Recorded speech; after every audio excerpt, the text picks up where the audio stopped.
সাভার পৌর কমিউনিটি সেন্টারে একের পর এক উদ্ধারের ঘটনায় যখন পুরো এলাকা আতঙ্কে থমকে গেছে, ঠিক তখনই তাৎক্ষণিক অভিযানে রহস্যের জট খুলে দিল পুলিশ।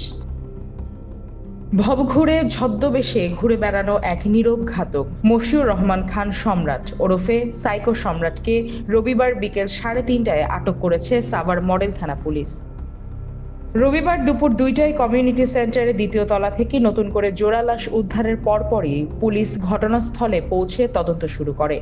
প্রথম দেখায় যাকে দেখে কেউই সন্দেহ করবে না সেই ভবঘুরে বেশে ঘুরে বেড়ানো সম্রাটই যে এই ভয়াবহ হত্যাকাণ্ডগুলোর পেছনের মূল হোতা, তা ছিল কল্পনারও বাইরে।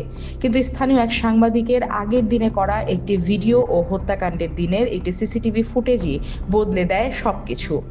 পুলিশ সূত্র জানায়, একটি ভিডিও ও কমিউনিটি সেন্টারের আশপাশের একটি সিসিটিভি ক্যামেরার ফুটেজে সন্দেহজনকভাবে এক ব্যক্তিকে ঘোরাফেরা করতে দেখা যায়। তার চলাফেরা, সময় ও অবস্থান মিলিয়ে তদন্তকারীদের সন্দেহ গিয়ে পড়ে ওই ভবঘুরে ব্যক্তির দিকেই। এরপরই তাৎক্ষণিকভাবে অভিযান চালিয়ে তাকে আটক করা হয়। পুলিশের প্রাথমিক জিজ্ঞাসাবাদে একই জায়গায় রবিবারের 2টি হত্যাকাণ্ড, পূর্বে পৃথক 3টি সহ মোট 5টি হত্যাকাণ্ডে জড়িত থাকার কথা স্বীকার করেছে সে। একটি দায়িত্বশীল পুলিশ সূত্র জানায়, লাশ উদ্ধারের পরপরই আমরা দ্রুত ঘটনাস্থলের সিসিটিভি ফুটেজ সংগ্রহ করি। ফুটেজ বিশ্লেষণ করে সন্দেহভাজনকে শনাক্ত করা হয় এবং 2 ঘন্টার মধ্যেই তাকে আটক করা হয়।